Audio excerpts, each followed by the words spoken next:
Welcome to the Family Builders Podcast. No matter what our family dynamic is, we can all use some help from time to time. Our hope and prayer is that this podcast is a help and a blessing to you each and every week. And now our host, Pastor David Moore, and co-host, Pastor A.J. Harold. Well, good afternoon. Welcome back to another episode of the Family Builders Podcast. This is your humble host from deep in the American prairies in Oklahoma, Pastor David Moore from Lakeview Baptist Church in Newcastle, Oklahoma. And welcoming today, of course, my spectacular co-host from his ivory, starts the Ivory Palaces, but that's a different thing. Right, his crystal studios high above the Hollywood Hills, Pastor A.J. Harold from Solid Rock Baptist Tabernacle. How are you doing, buddy? Hey, I'm doing well. We better be quick before the owners get home. Right. That's awesome. Hey, real quick, congratulations to Brother Harold and his family. His kids are just spectacularly talented. And they compete every year against other kids in Christian schools. And I know AJ is never going to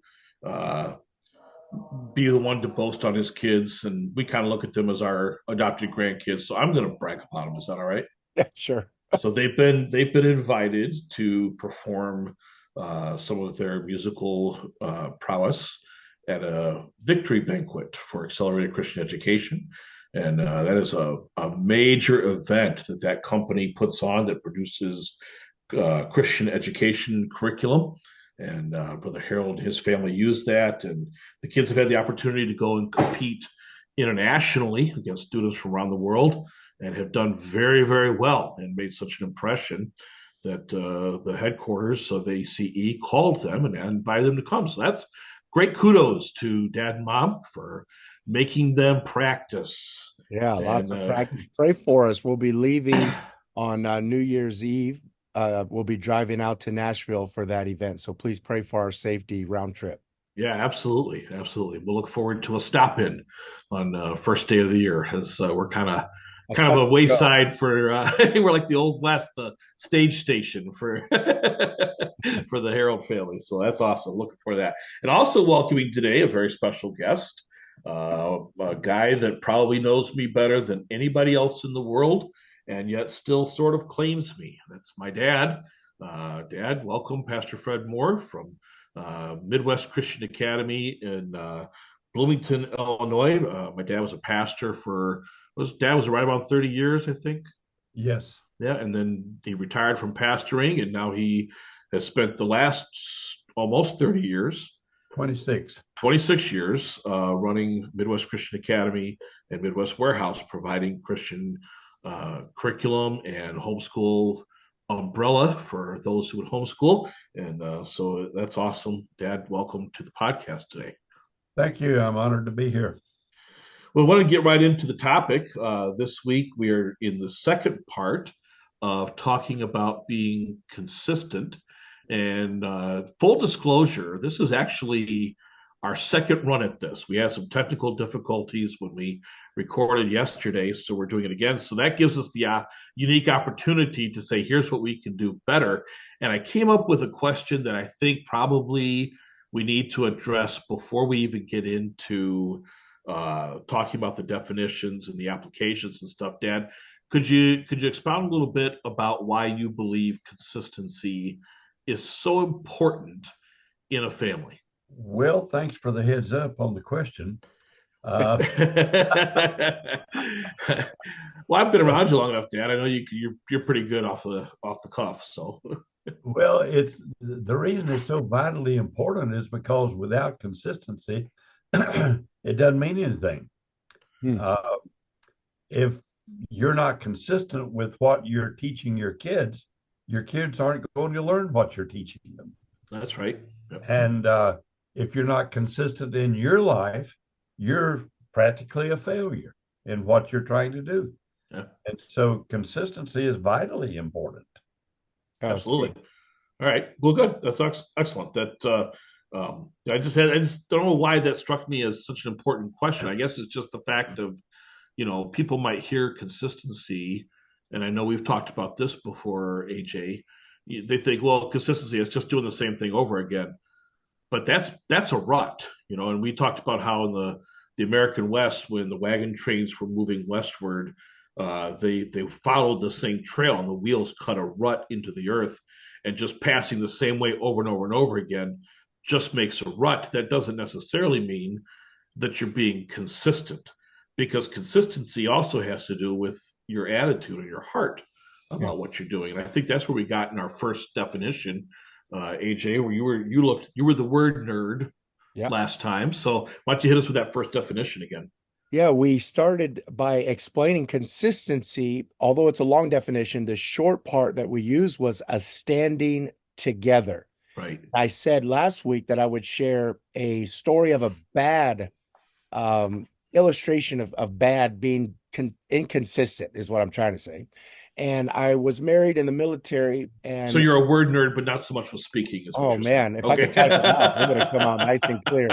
But the reality is, I was being consistent, except for I was in a rut, and I thought I was being a good husband, a good father. I'm in the military. I'm progressing in rank. I'm doing all these things, and my wife sent me an email and said, "Look, love is spelled Time." And although I was consistent, I actually was consistently bad. I was doing the wrong right. thing. My motives were good, but the reality is I was executing very poorly.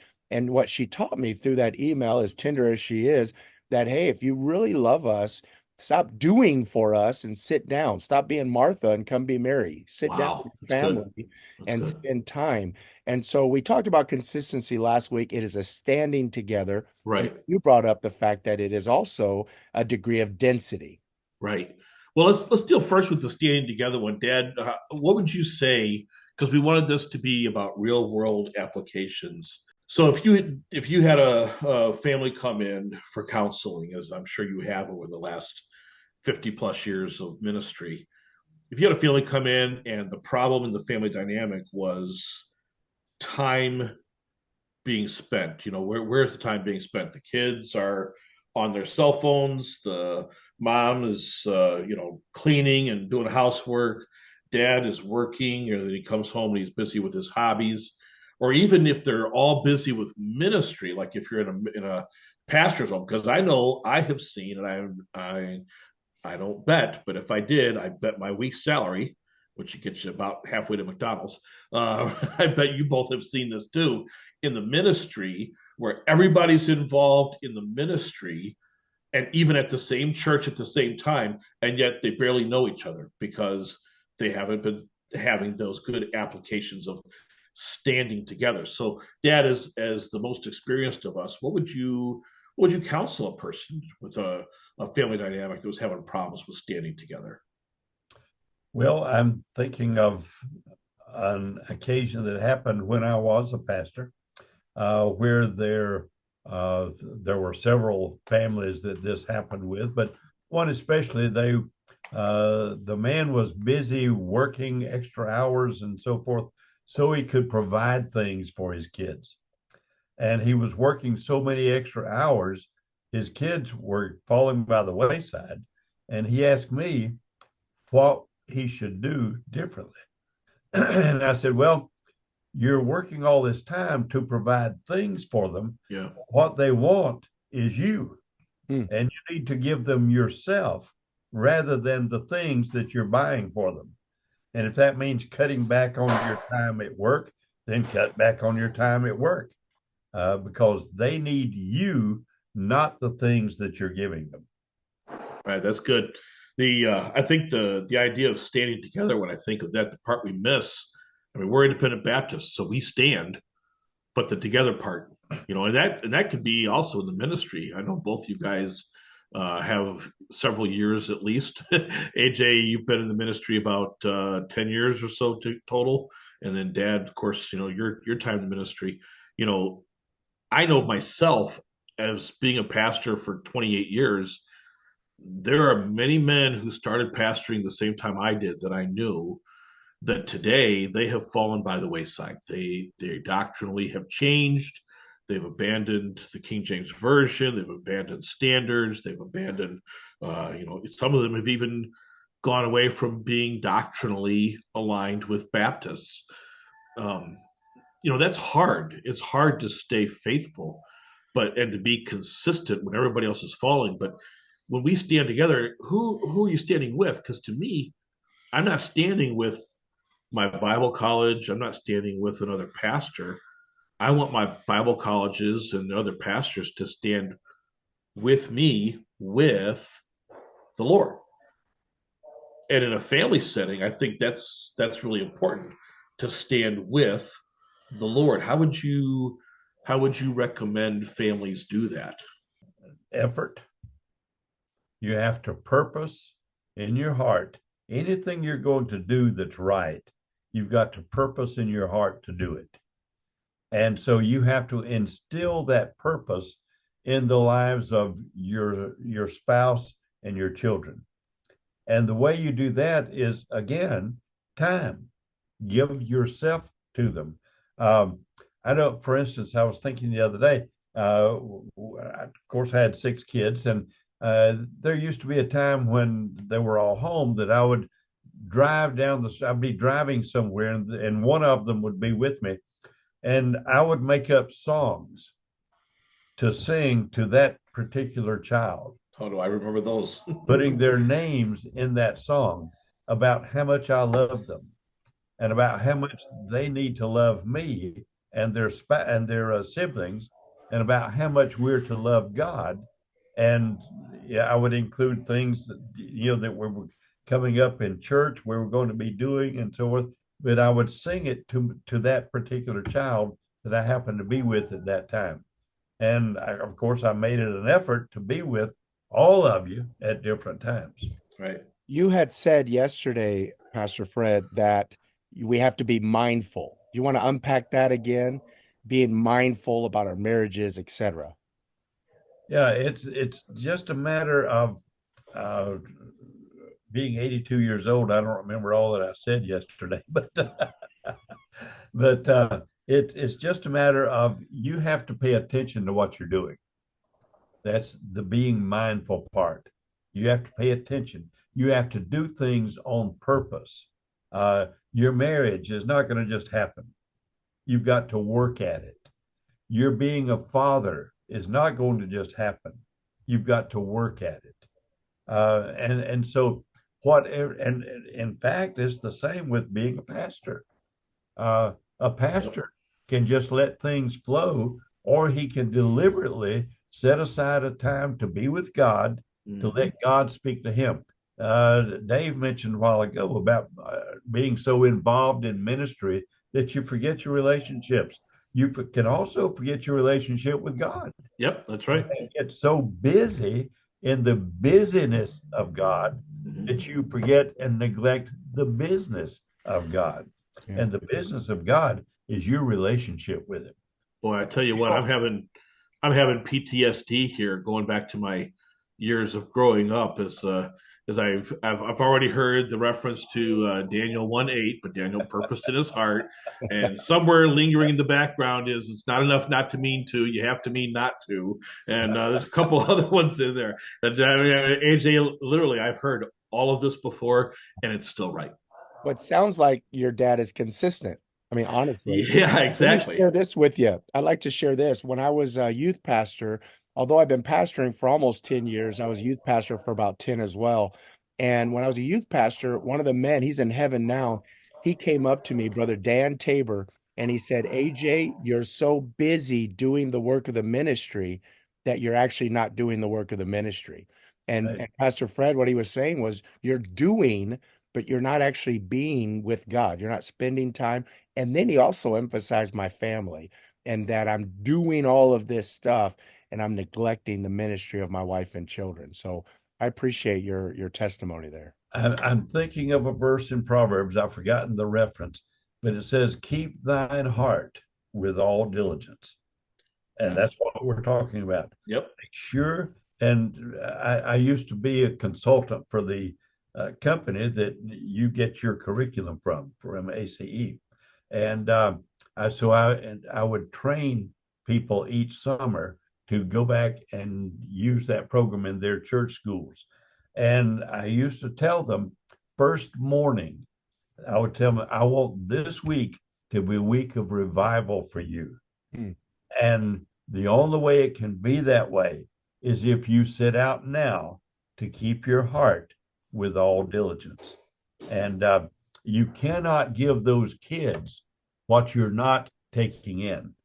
If you're not constantly taking in from God, you don't have any God to give them. Yeah. And that same thing is true, not just of parents and kids, husbands and wives. You know, we can't husband our wives properly if we're not taking in from the Lord. We can't pastor our flocks properly if we're not taking in from the Lord. And that can't be done once, can't be done once in a while. It's got to be consistent. You know, the other definition we talked about was that, like you mentioned a while ago, about the building up of layers. You know, as I was joking a while ago about, man, I've heard all this before, but you hear it and then you hear it again and you hear it again because it's important. And the importance of these things, you know, just imagine being inconsistent as a father, and your kids, they hear it once, but it doesn't seem like it was that important because you only said it once. Or as a husband, you know, my wife and I, we tell each other we love each other. And I was counseling a couple one time where the wife said since their wedding day, he had only told her he loved her every year on their anniversary. And his remark was, well, I love you all the time, but you know, I just want you to know once a year on anniversary, I still love you, but that should be enough. And I'm like, dude, what is wrong with you? Yeah. You know, that's how is she going to remember if your anniversary is in May? How's she going to remember in October that you still love her if you haven't said it in that many months? You know, so that repetition is building up. And so now after saying I love you all the time, every day, week after week, month after month, year after year, decade upon decade now, as we've been married almost 35 years next year, my wife knows that I love her and I know that she loves me because of that density.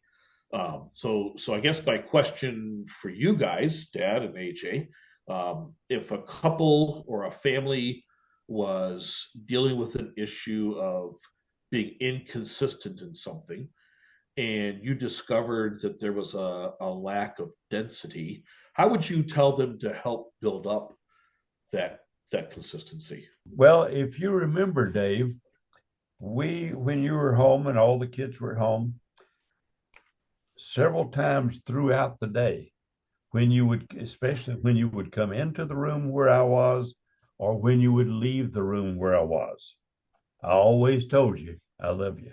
Yep. And I did the same with my wife. And it was just part of me. Right. And in fact, sometimes it almost got to the place where I just said it just to say it. But yeah, I said it because it was true. And I constantly wanted you to know it.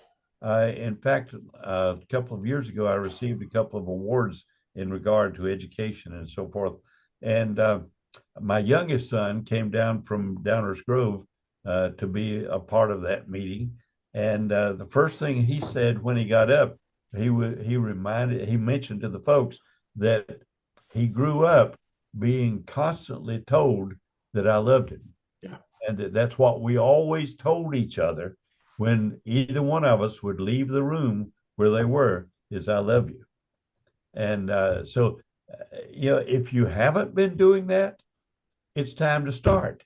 Yeah, I can say this too, that for strangers. So now we're trying to be an example to our children. When we are out in public, especially in the LA area, we see a lot of single mothers. Yeah. And I can see, I've got one in my mind. She's got 3 kids. She's juggling, trying to feed them at a restaurant. I'm with my family. I walked by her. Everything in me wanted to just, I wish she were my sister or my sister-in-law so I could just dive in and help her. Yeah. But on the way back, I told her, I said, you're doing a good job, Mom. My kids have heard me say that over and over to strangers because I know they're not hearing it. Right. And it's so important, obviously, that we don't just in word only, but our words are vitally important. life and death are in the power of the tongue. Vitally important that we not just do I love you, but we say it as well. That's good. So what I'm hearing for this matter of density, the way to address it if it's lacking in your life is to start with the basic things of every day. Like Dad mentioned, when we would come into a room. And it reminded me just recently at Thanksgiving, a lot of our family got together with my dad for Thanksgiving Day, and three of my grandkids were there, and two of the older ones were running around playing. And they came into the room where we were, and my 7-year-old granddaughter, my oldest granddaughter, she came over and I said, Anna, come here, I have to tell you a secret. And she kind of smirked at me and she said, I know, Grandpa, you love me. And I said, have I told you that before? And she said, only all the time. And she just, just as if all the attitude of a 7-year-old. But, she said, I love you too. So it was okay. But, that repetition, there was no question in her mind. This was the secret. And It's not a secret. Everybody knows. Yeah, today, just another example. My mom and dad are here from Tennessee, and it's a blessing for the Christmas season. But I didn't change anything. I mean, I just did it. This morning we woke up, kids started homeschooling. We had family devotions. My mom and dad are there. They don't think, oh no, dad is putting on some show because grandma and grandpa are here. What are these things? What are these Bibles? What are we? Devotion. Well, here's the other thing, though. They also didn't go, grandma and grandpa are here, so dad's not going to have family devotions. Right. It doesn't matter who's here. My daughter works at a Christian school, AC school. And while she's there, we still have family devotion. She's just at work. Right. It doesn't matter. We're putting those layers on, trying to be consistent. It's not easy. It takes WORK. Yeah. I tell our church, how do you spell work? SWEAT. I wanted to make sure I didn't say SWEET. Sweet. But sweat, it takes work. It takes effort. I was sitting in my mind trying to think SWEEAT. Okay, now I got it. I'm with you. All right, sweet. Not sweat, not sweet. Yeah, that's good. I thought it was spelling steak. Yeah, right. That's a different topic for a different day. You asked a while ago, if you've not been being consistent, what do you do? You can't change anything yesterday. That's right. You can't start being consistent yesterday. Oh, that's good. Time to start is two things involved as far as I'm concerned. One is decide you're going to be consistent. And then get your family together, and we're talking about families, so that's why I'm stressing family. But get your family together and apologize to them. Kids and wives need to hear their husband and dad apologize when they've not done something right, rather than trying to gloss it over and make it look like, well, I'm always right. Apologize to them, and then explain the difference that there's going to be from here on out. Yeah. And then start doing it. Yep. One day at a time. Just start and get going and keep going. Well, that's great. We're about out of time. This has been a great conversation. I really appreciate you guys, and I've learned things, and I hope and pray that our listeners can learn from both the things we've learned, but also the mistakes we've made that we've shared here today. And I just want to appreciate my dad taking the time to be with us. Thanks, Dad, for being with us, giving us this time, and hopefully you enjoyed it, Dad. We could do it again, have you on another time. I thoroughly enjoyed it, but I need to apologize. I just realized that anytime I would start talking, I really got involved in it like I was preaching. Oh, that's okay. That's good. Because I've been preaching since I was 16 years old, and I'm 82 now, so it's hard to stop. Let me tell you, we like preaching on this podcast. So, and for our listeners, just want to remind you, we do have a Facebook page. It's Family Builders Podcast. You can search it by that, and would love it if you would help us to spread the word by liking and commenting and sharing. All three of those things. You can like it. That's great. That won't do it. You can comment on it. That's wonderful. That won't do it. You can share it. That's great. That won't do it. You got to do all three to really affect the algorithm, to really cause it to show up in your feed as well as those of your friends. And that's what we want to do, is get the word out. So like, comment, and share on Facebook. And always, of course, if you have comments or questions, suggestions about topics, feel free to email us. And Brother AJ is going to share the email address here in the closing. I think that's about it for today. Thank you for joining us. Brother AJ, why don't you take us out? Sure. Thank you for listening to the Family Builders Podcast. Please subscribe and share this week's podcast with your friends and family. Also, if you have any questions for either of us, please do not hesitate to email us at familybuilderspodcast@gmail.com. Who knows? Maybe we'll even answer your question on one of our future episodes. Until next time, Family Builders, never let up.